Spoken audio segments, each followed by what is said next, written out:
Amados irmãos, bem-aventurados os puros de coração, porque verão a Deus. Mateus 5,8. Bem-aventurados os puros de coração, porque eles verão a Deus. O que é pureza de coração? A pureza de coração não pode vir sem transformação da mente. Pureza de coração, o coração aponta para a mente. Por isso que hoje nós já oramos pela purificação da memória. Nós estamos orando por aquilo que está na nossa mente, no nosso coração.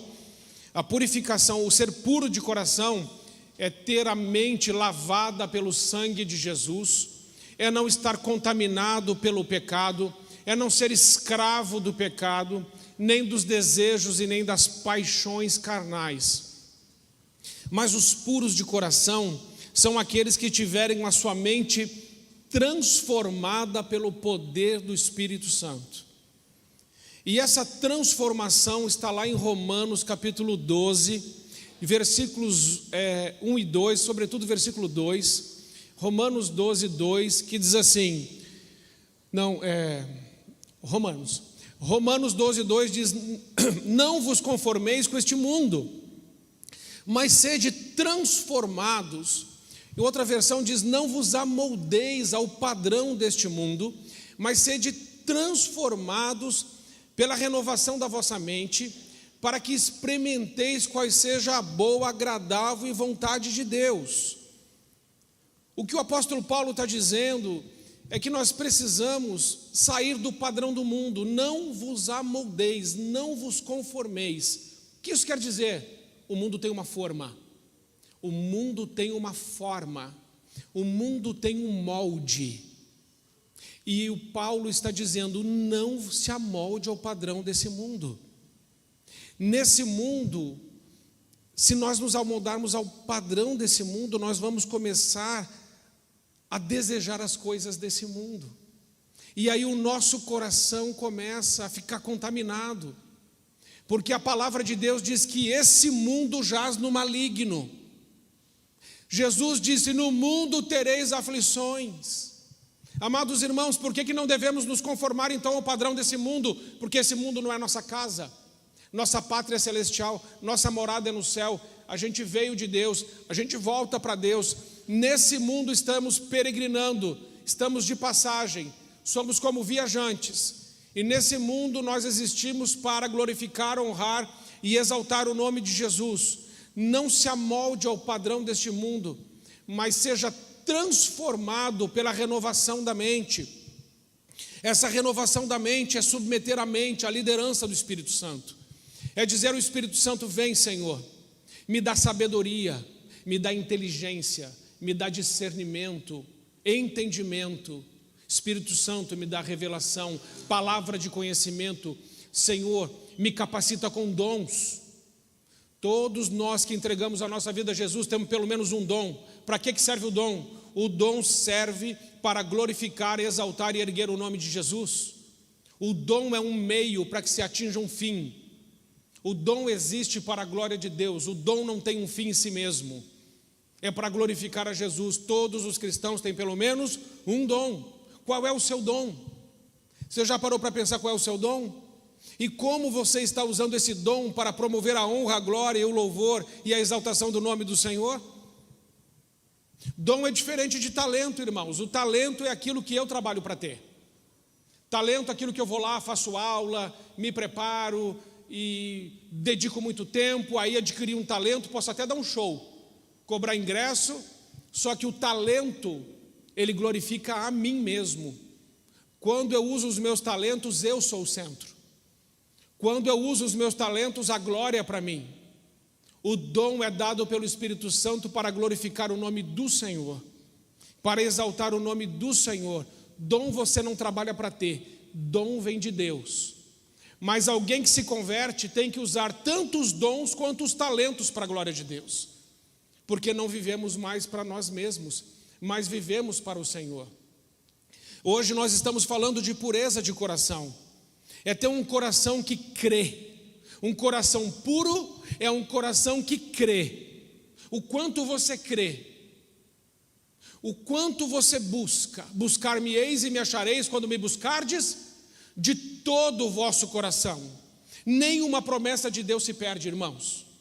Nós oramos aqui e pedimos: Senhor, cumpra as tuas promessas na nossa vida, cumpra a tua palavra na nossa vida, mas nós temos que ter pureza de coração, porque se o nosso coração não estiver puro, a palavra de Deus vem, mas é como a parábola do semeador.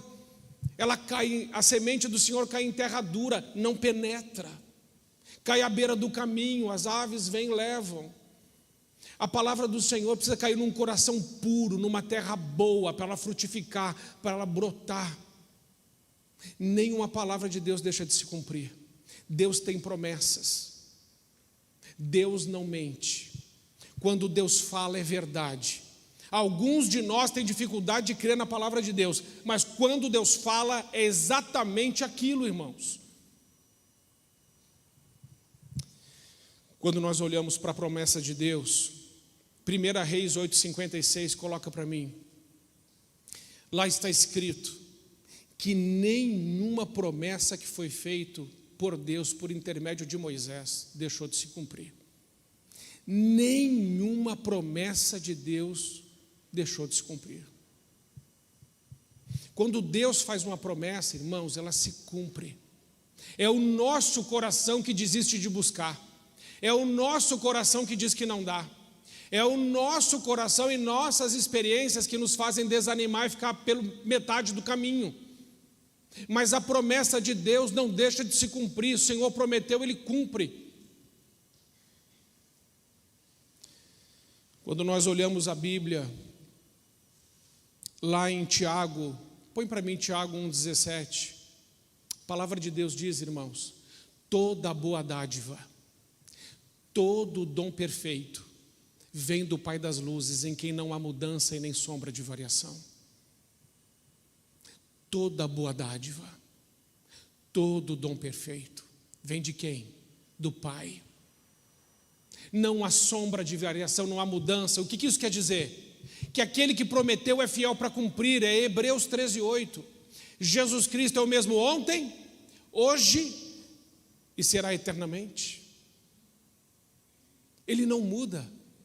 Se Deus fez uma promessa, ela se sustenta pelo seu caráter. A pureza de coração deve nos levar a uma postura crédula. Crer e ponto final. Eu creio e acabou. Deus falou, eu creio e acabou. Números 23:19 vai dizer: Deus não é homem para que minta, nem filho de homem para que se arrependa. Se Ele prometeu, Ele cumpre. O problema, irmãos, não está do lado de lá. O problema está do lado de cá.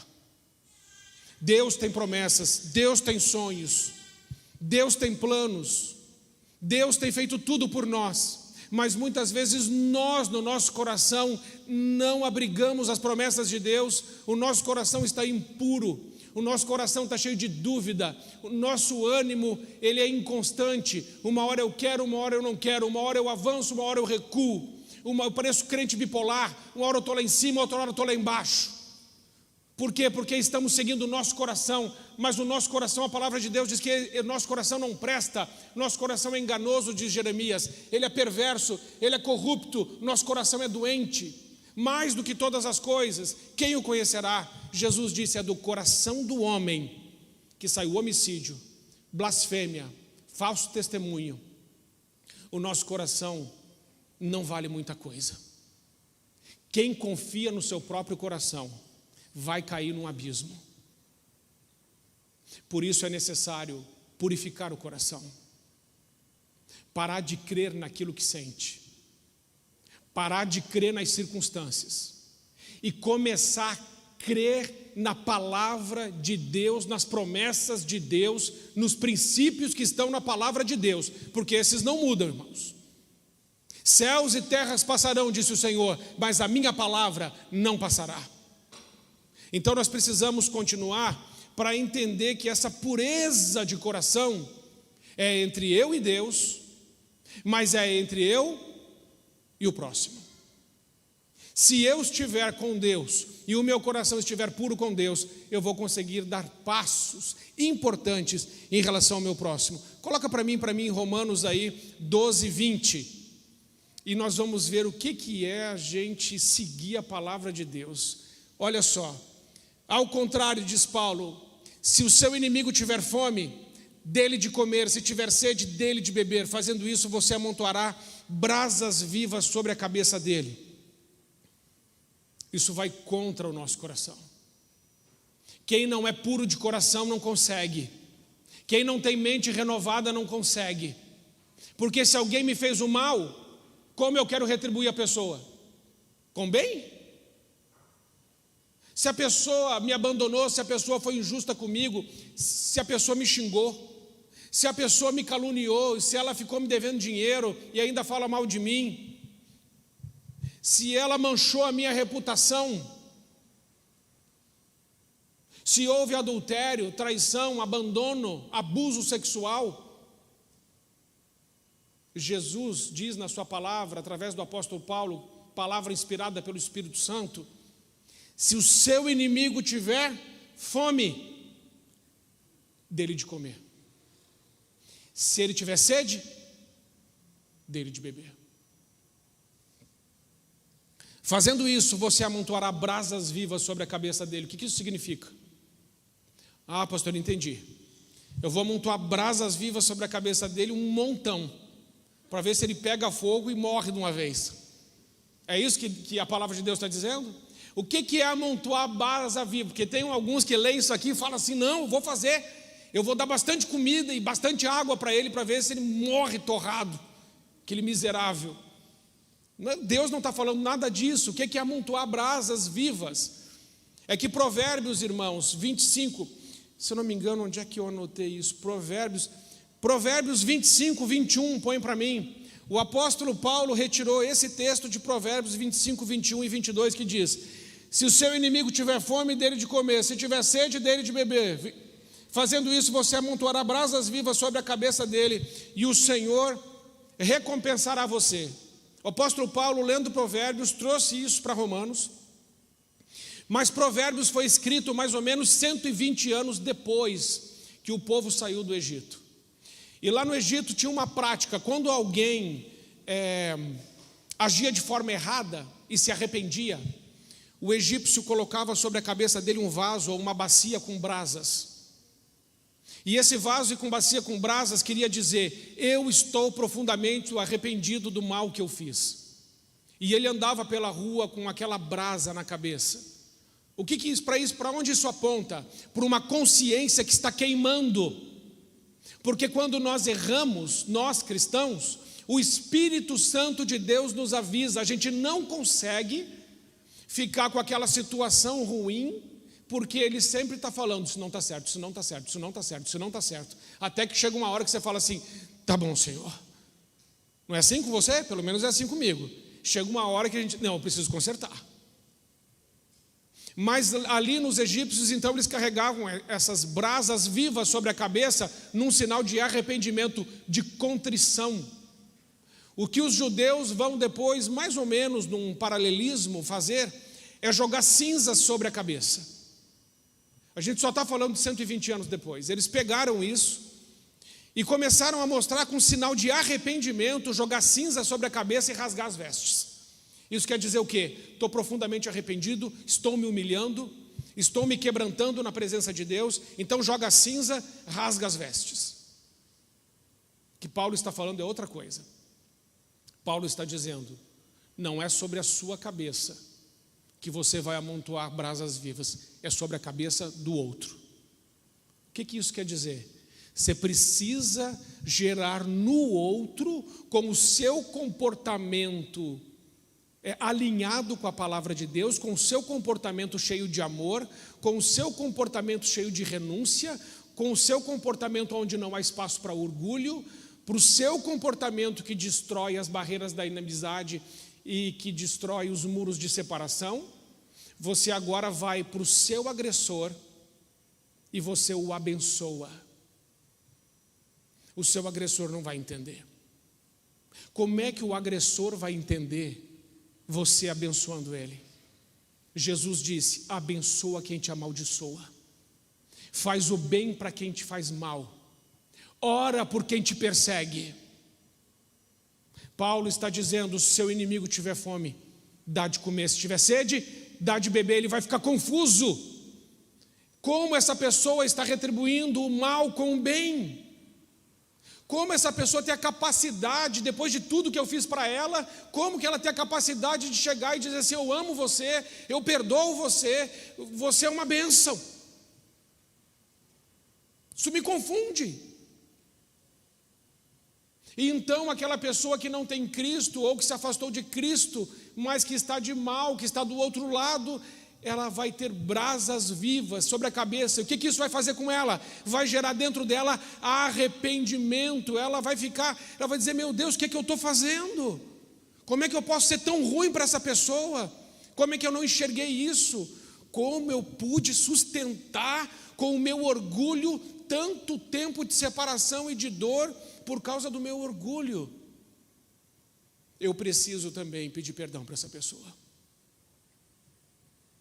Quem sabe a sua atitude boa, quando você é puro de coração, constranja com o outro com o seu amor.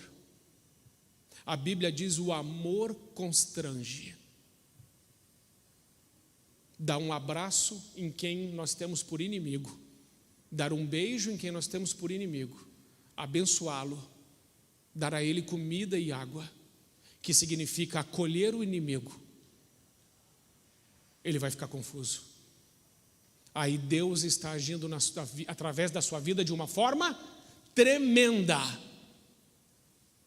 Você está vendo?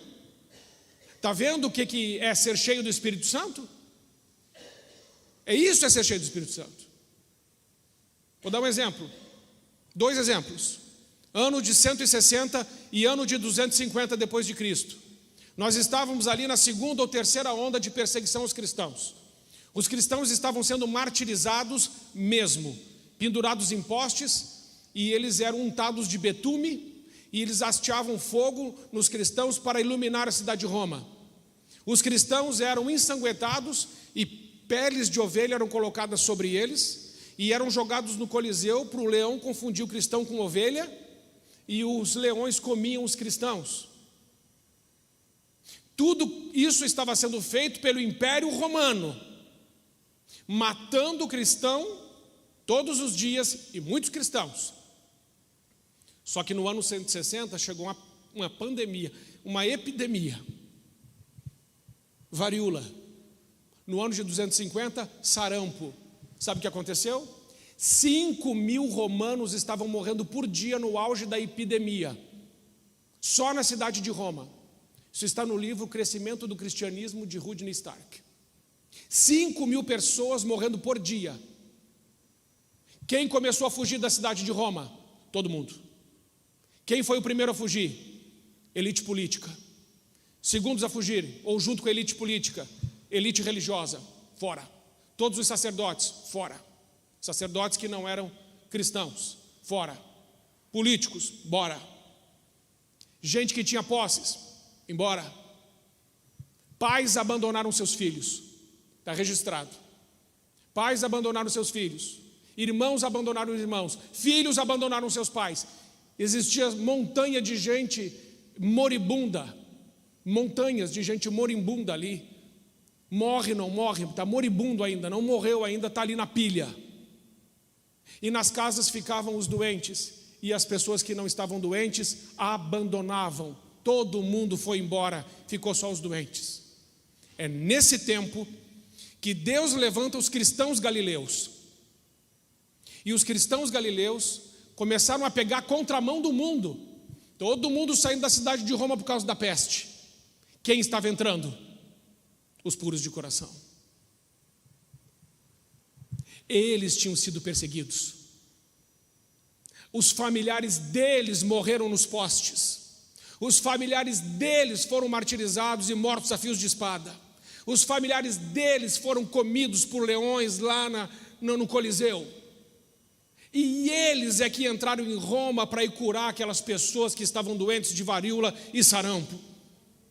E enquanto eles estavam indo, o bispo Dionísio e o bispo Cipriano, que eram os bispos da época, disseram assim: os melhores entre nós estão indo para Roma e eles estão morrendo, muitos deles estão morrendo, mas as pessoas que eles estão cuidando estão vivendo. E essas pessoas não conseguiam entender. O que é que você está fazendo aqui, cara? Nós matamos a sua família, você está aqui na minha casa, cuidando de mim nessa pandemia. Você é louco. Ele falou: eu sou louco por Jesus, o que Jesus fala eu faço. E Jesus disse: se o teu inimigo tiver fome, dá de comer, e se ele tiver sede, dá de beber. Isso é história, gente. Isso aconteceu na história. Isso não é história inventada, está nos livros, é só ler. Quanto você acha que esses homens tinham do Espírito Santo? Agora me pergunte, quantos milagres você acha que eles fizeram? Nenhum. Nenhuma pessoa daquela que eles oraram foi curada milagrosamente. Como é que o milagre aconteceu? Eu vou ficar cuidando de você. Você curou, eu não morri, glória a Deus. Você curou, eu morri. Ninguém ama mais do que aquele que dá vida pelo outro. Pureza de coração é ir na casa do inimigo e amá-lo até a morte. Resultado disso, um número expressivo de convertidos em Roma. Quanto do evangelho foi pregado? Assim como eu estou pregando, pouco. Como é que o evangelho foi pregado? Com atitude, menos blá blá blá, atitude. Foi lá, ficou, arriscou a vida, a pessoa foi curada, ela falou assim: meu pai me abandonou, o sacerdote me abandonou, os políticos me abandonaram, minha família me abandonou, mas você está aqui, eu quero esse Deus. Se nós não conseguimos nem fazer isso com nossos familiares, irmãos, então tem alguma coisa errada com a gente. Pureza de coração é isso. Bem-aventurados os puros de coração, porque verão a Deus. Mas não é só isso. Bem-aventurados os puros de coração. Sabe por quê? Porque dá para ver Deus neles. Se você for puro de coração, não é só você que vê Deus. As pessoas veem o amor de Deus estampado no seu rosto, nas suas atitudes, nas suas escolhas, nas suas renúncias, nas suas dores, no seu sacrifício, por amor ao próximo.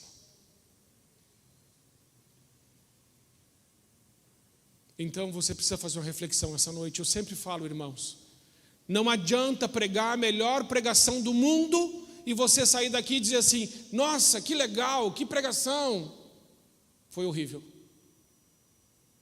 O que você tem que sair daqui é dizer assim: Jesus mostrou uma pessoa que eu preciso falar com ela. Eu vou ter que fazer o que os homens de Deus fizeram antes de mim. Aqueles que eu tenho por inimigo ou que criaram situações difíceis na minha vida. Eu preciso ir até eles. Não é eles que vão vir até mim. Eu vou. E eu vou no amor de Jesus. E eu vou na graça de Jesus. E eu vou puro de coração. E eu vou abençoar. E o resultado não é comigo. O resultado é com Deus. Porque alguns cristãos que foram para Roma morreram. Mas eles não se importaram. Sabe por quê? Porque o puro de coração, mais do que tudo, ele quer ver a Deus. E a morte, para quem é puro de coração, só faz uma coisa: dá uma carona até o trono da graça. É isso. É simples. Irmãos, o evangelho é simples. Você está vendo? Agora é só você fazer. Pronto. Feche seus olhos. Com certeza o Espírito Santo mostrou pelo menos uma pessoa para você. Com certeza. Pai, em nome de Jesus, hoje nós oramos nesse lugar pedindo ao Senhor uma purificação da nossa consciência. Nós oramos nesse lugar, meu Deus, pedindo ao Senhor que o teu sangue purifique nossa consciência de todas as obras mortas. E agora, nesse momento, não há nenhuma acusação contra nós, porque não existe acusação contra aqueles que estão em Cristo Jesus. E nós estamos livres de toda acusação, de toda culpa, de todo medo, de todo abandono, de toda vergonha, feridas, porque o Senhor já levou tudo isso na cruz. Mas, Senhor, agora o Senhor diz a nós que seremos bem-aventurados de coração, porque te veremos, mas nós queremos ser bem-aventurados de coração também, para que as pessoas te vejam em nós. Existem algumas pessoas aqui que não sabem muito da Bíblia, e isso não vai fazer diferença nenhuma agora, porque o Senhor só espera a obediência. Senhor, não permita que paradigmas humanos, como eu não conheço bem a Bíblia, eu não sei pregar, não permita que paradigmas humanos nos impeçam de obedecer a Tua palavra. É se aproximar, perdoar, declarar um novo tempo, ser um ministro da reconciliação, porque assim como eu fui perdoado, eu preciso perdoar. Assim como eu fui amado naquela cruz, eu preciso amar. Assim como o meu Senhor morreu por mim, eu preciso morrer para o meu ego, para o meu orgulho, para a minha arrogância, para os meus conceitos, e viver somente para Ti, Senhor. Ensina-nos, meu Deus, a sermos como os cristãos galileus, que morreram, muitos morreram, para que aqueles que não Te conheciam pudessem Te conhecer através de uma atitude tão nobre. Tão nobre. Senhor Jesus, faz isso com a gente. Faz cada um de nós puros de coração, Senhor. Puros de coração. Não temos nada contra ninguém. Queremos só ser canal da Tua graça. Ajuda-nos com isso, Pai, em nome de Jesus. Amém. Fique em pé. Eu quero orar junto com você. E é uma oração onde você vai dizer sim, que você pode fazer isso que foi pregado essa noite. É uma oração que declara que você pode sim. É uma oração bíblica. Eu quero que você repita ela comigo, pensando no que você ouviu nessa noite e no que Jesus te pediu para fazer. Diga assim: eu posso todas as coisas naquele que me fortalece. Eu posso reinar em vida e poder por meio de Jesus Cristo, meu Senhor, meu Salvador. Eu posso pisar serpentes e escorpiões e todo o poder do inimigo, sem que nada, diga nada, me cause dano algum. Eu vou fazer tudo o que Deus me mandou fazer. Eu vou glorificá-lo, eu vou honrá-lo, eu vou exaltá-lo. Aqueles que são meus inimigos conhecerão o amor de Deus que está em Cristo Jesus através da minha vida.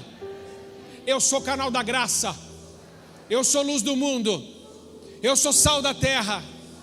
O meu coração está purificado pelo sangue de Jesus. Avançarei, conquistarei, possuirei tudo o que o Senhor tem para mim. Usa-me, Senhor, eis-me aqui, usa-me para a Tua glória, em nome de Jesus, amém.